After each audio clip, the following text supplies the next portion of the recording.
Hello, today we're going to be talking about wooden cutting boards, the different kinds of cutting boards there are, the care and maintenance of the cutting board, and things you should and shouldn't do with the different types of cutting boards. All right, so there's two different main kinds of cutting boards. There's end grain and long grain cutting boards.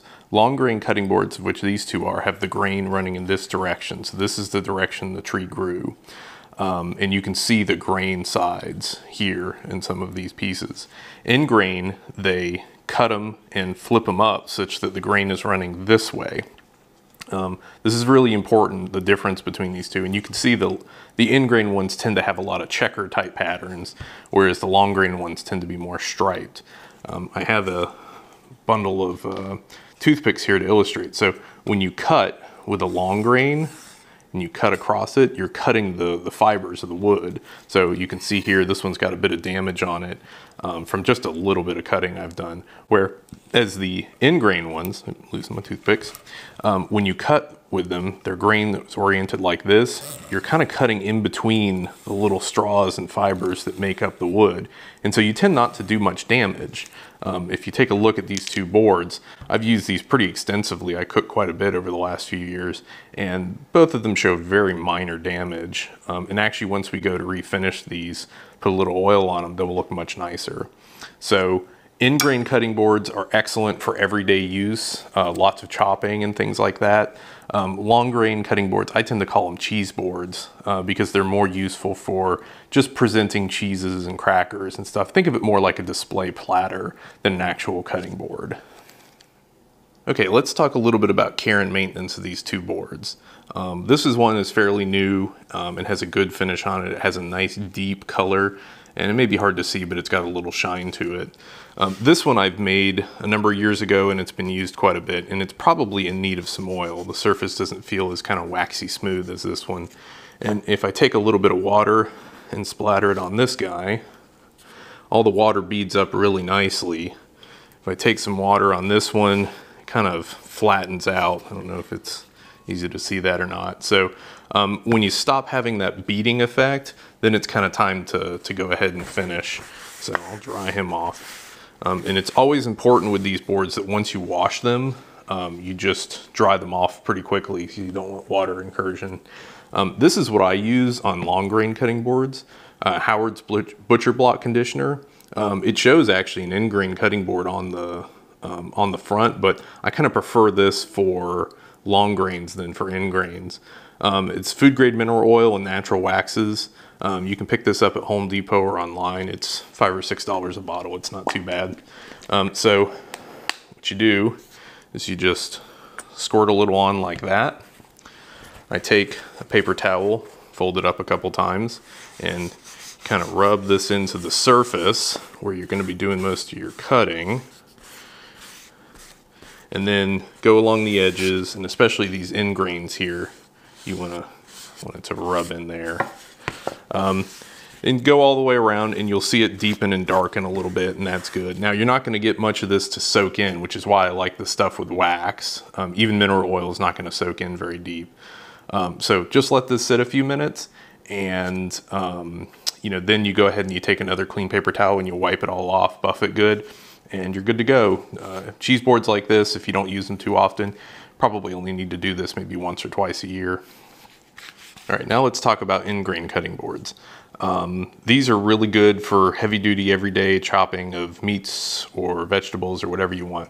Now you might think for a minute, but what about plastic cutting boards? Aren't plastic cutting boards better because you can sterilize them through the dishwasher and everything? And that's true to some extent, but every time you cut on a plastic cutting board with your knife, you make a little nick in the plastic with the blade, which makes your blade not dull very quickly, but it gives a little place for bacteria and water and stuff like that to live. That's why plastic cutting boards get kind of smelly after a while.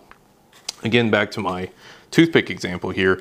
These ones, if you keep them full on mineral oil, these little straws, this little area in between all the grain fibers and everything, whenever you cut, they'll come back together and they'll push water out. So as long as you keep these things well saturated with mineral oil, they won't let any water and therefore any bacteria grow in these. So these can actually be quite sterile and safe.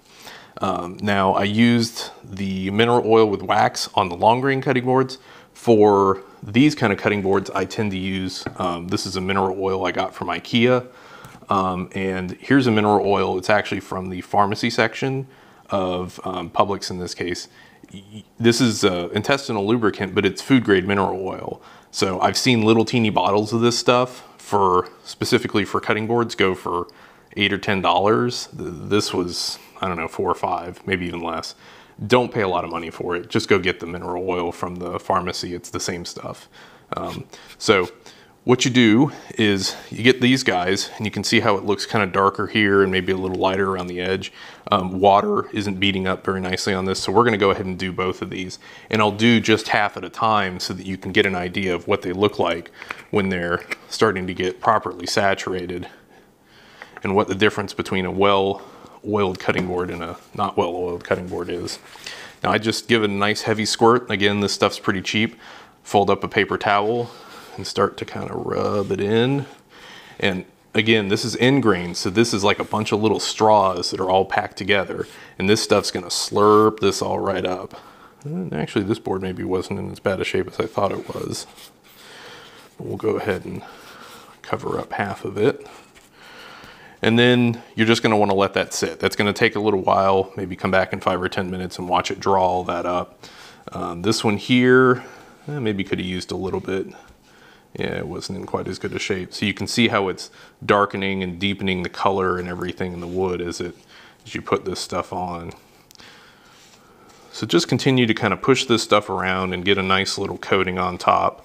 And yeah, you'll get a good covering of the surface, and come back in a little while, again, maybe 10 minutes, and you'll see that a lot of it starts to look like it's dried up, and that means that the wood soaked everything up.